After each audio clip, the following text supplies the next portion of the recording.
A fantastic day of cross-country action at the 2024 Mars Badminton Horse Trials has resulted in a shake-up of the leaderboard. New Zealand's Tim Price and Vitali are now in pole position following an impeccable round, adding just 4 cross-country time faults to their dressage scores on a day when nobody made the time. This lady just said he's been clear 6 times now, which is pretty cool, but it does feel like he is improving all the time.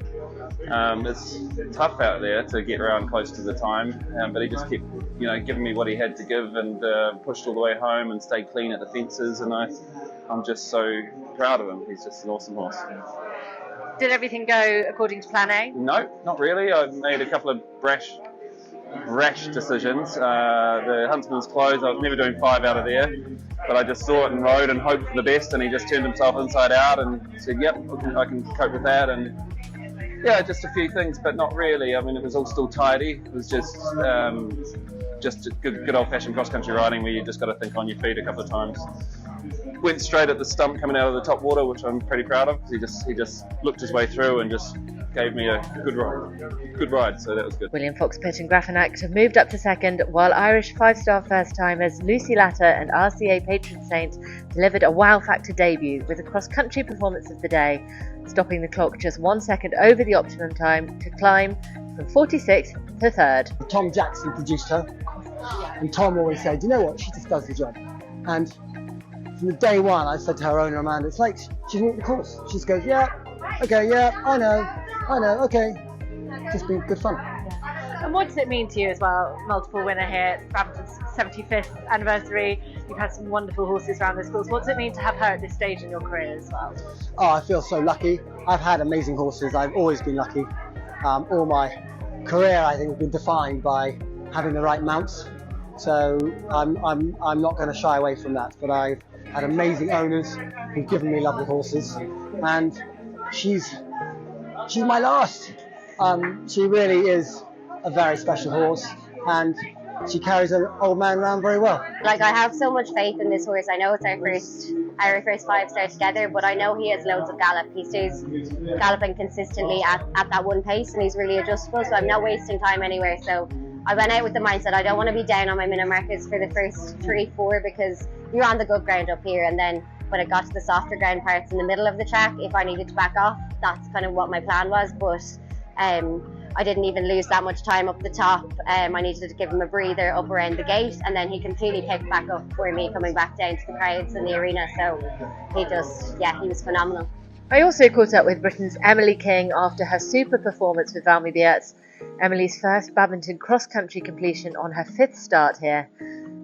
And with another leaderboard climber for Ireland, Sarah Ennis and Grantstown Jackson, who have risen from 42nd to 5th. He felt amazing. He felt so good. But the trouble is, he always has felt really good, and then I've let him down. I've made a big mistake and undone him being so good. So I wanted to try and not overthink it too much coming here. I knew he's capable. It's just I need to stick to my plan that I know helps him.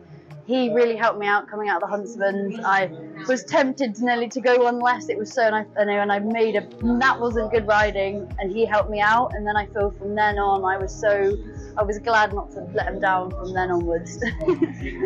I remember at Thoresby earlier in the year, you said what a different feel you had cross-country coming out of the start box. Has that kind of continued, and is that what you felt going out cross-country today? 100%. And you can practice as much as you can at home and around the one days, but I think just getting out and going around 5 stars, even if it doesn't go to plan, keeping on going, learning from them, that's just added to our bank of our partnership and trusting each other. And I think I know him, I know how he is at the beginning. He's a bit brave, I need to be quick but help him.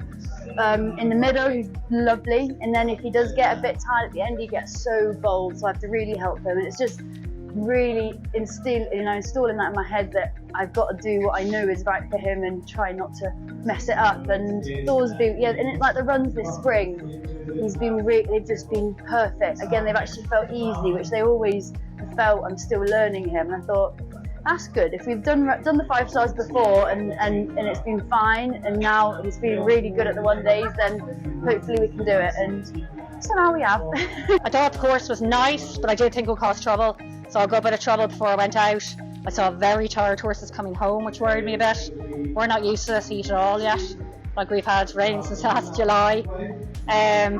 So yeah, I thought I love a really cleverly designed course, and that you could get a great spin, but it would cause trouble. So yeah, you just have to go out there and see what mood your horse are machines. I had to go out there and just see what mood he was in, and he absolutely loved it. He was delighted to go galloping. So yeah, it was amazing. A really good spin. Caroline Powell and Greenacre's Special Cavalier are in 6th for New Zealand. Switzerland's Felix Morgan and Catania are in 7th, with Tom Jackson and Cappel's Hollow Drift holding 8th. The last rider to go today, Pippa Funnell, gave badminton debutant MCS Maverick a masterful ride, slotting into 9th. First badminton, I mean, I thought he gave you all the feelings and the makings of a good badminton horse. I mean, he loved it, he ate up the course, he was genuine on his lines. I mean, the only thing is probably he was ridden by an old girl that, you know, wants to look after herself. Yes, I want to look after him. Because he has an element of naivety still, as though, you know, everything is let me at them. And, you know, I've got to work on his preparation. Getting to the field of play has been really difficult all week, really difficult. And so that's hampered my warm-up. So out in the cross country, my warm-up was over the first 5 fences, wasting a bit of time getting him settled for huntsman's. But he was amazing, really excited by him. And how special is that for you? Yeah, that moment, that feeling, that excitement of when you've got a horse. Well, it's always really special, and you know, super for the owners. It's their first badminton, and brilliant for them. And Helen Wilson, who produced him, she did an amazing job producing him. And he's not easy, but very, very talented. Alex Bragg is in 10th with 5-star mare Quindiva, climbing from 51st overnight, while former winner Janelle Price sits just outside the top 10 with her 2022 Po 5-star winner Grappanera. The important thing for me was to just settle her into a rhythm, and it sounds strange, but for the first 3 minutes I'm going, whoa, whoa, steady, steady, because you just don't want them to burn out all their energy with that adrenaline. She's a phenomenal jumper, and just so brave when she gets her blood up. And I was thrilled. I had one little blip where I thought she was a bit more tired coming up the hill and thought she'd add, and then suddenly we took off, then we added, but apart from that, I mean, she was just amazing, and finished with so much sort of left in the tank, a little bit like Burley. And you know, I am a very competitive person, but I love that horse, and mares you have to nurture a little bit. But now I know that she can do it at both shows, even when the ground's a bit tacky like it is here. You know, I have to be brave and let her kind of eat up the ground early on, because yeah, she finished. I mean, she was roaring through the finish, and when you looked at some of the others, I mean, the mare could have gone another 2-3 minutes without a problem. So yeah, I mean, the whole camp is full of emotion, and I've got to thank everybody, from the physios to our vets to my team, to the grooms all at home, to Sarah here. You know, it's been an emotional few weeks, because she has been tricky since Bernard marked her last run, but yeah, we got here and she's delivered, and she's a good jumper, a really good jumper. So we're in a good place, ready for tomorrow. Look, I didn't have any scary moments, you know, maybe went a little left or right once or twice, but everything felt very safe. It's got a little low the last few fences, but you know, this was a step up for her. She's coming off the back of a year off last year, which is always a little bit harder as well. So I'm just really proud of her today. She dug deep and showed her class. And what makes her good, do you think? Oh, what's between the ears? It's what makes her tricky, but also what makes her good. You know, she's a tough cookie, and she's going to go down fighting. Do you know what I mean? She'll fight her way out of her fence. She's so intelligent, and she's so quick on her feet. The 2024 Badminton Horse Trials Cross Country Day was packed with stories. Bobby Upton and Kohler, who led Thursday's dressage, were unlucky to activate a frangible device in an otherwise super round. And I also caught up with Zara Tindall and Rosie Bradley-Hole. Mixed emotions. I'm so proud of him. He gave me his all, as he always does. You know, I can never ever fault him. He's such a fighter, a trooper, and he has a heart of a lion, and he showed that again here today, as he has time and time again. I'm gutted for him that we had a pin, because I don't feel like it's a reflection on the round at all. He was faultless, and he was incredible, and I'm so lucky and grateful to have him. I'm really happy with him. He really tried for me, because there are times when he hasn't done in the past, and yeah, just a bit slow, but it's a bit dead out there. But I'm chuffed to bits. It's a real achievement, and when you finished, it's just so much fun at the end. That's what it's all about, really, Yeah. isn't it? That's why we do it, I think. Did it all go according to plan A out there? Did it ride how you'd walked it? Yeah, it did. There's a couple of places where I'd probably changed a couple of strides, but actually if you went out and rode for it, it came up really nicely. And yeah, he had a trick coming out that sort of leaf pity thing, but he really tried for me there. And came home, just getting him home and clear was great. You kind of get a bit excited a bit too early, but there's big fences out there, and the accumulation of all of them is a lot.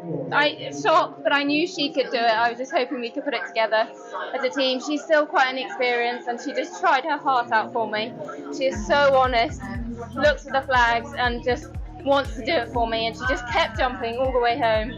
She was tired, it's hot, and she's big, but she tries so hard. I'm so proud of her. Well, what does she mean to you, this horse? She means everything. I mean, I haven't had her from the beginning, which is unusual for me. I normally start them as young horses, but she came into my life when I really needed one to replace my other 5-star horse, and she picked me up and made me want to do it again because I was thinking that I didn't. But she has made me hungry and want to do it with her. I didn't want to be sat on anything else today. She's just amazing. Well, huge well done to you, to her, to your whole team. Head over to the Horse and Hound website for all the latest news from the 2024 Mars Badminton Horse Trials, and don't forget to hit like and subscribe to our YouTube channel for more content.